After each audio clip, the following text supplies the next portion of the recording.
शादी का झूठा आश्वासन देकर एक महिला से शारीरिक संबंध बनाने का आरोप लगा है।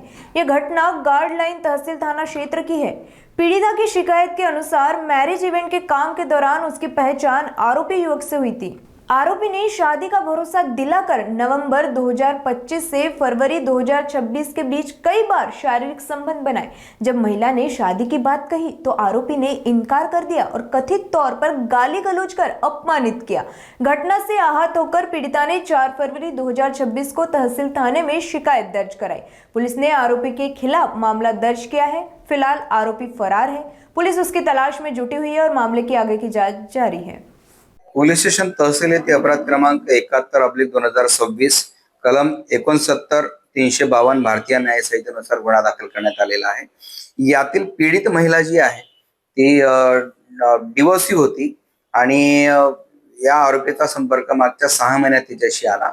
यातील आरोपीचं नाव आहे शेख शाहिद प्यारे साहब शेख, वय 25 वर्षे, राहणार गरीब नवाज मस्जिद जवळ ईदगाह बोरियापुरा मोमिनपुरा।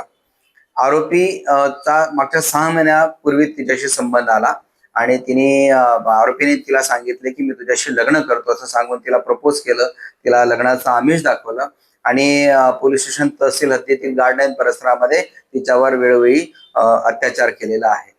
परंतु जेव्हा पीडित महिला ही त्याच्यासोबत त्याला विनंती करायला लागली की तू लग्न कधी करतोस, मला तू आमिष दाखवलं लग्न करतो म्हणून आता लग्नासाठी वारंवार टाळाटाळ करत आहे असं म्हटलं असता आरोपीने तिला शिवीगाळ केली की मी तुझ्याशी लग्न करणार नाही, तुला काय करायचं ते कर।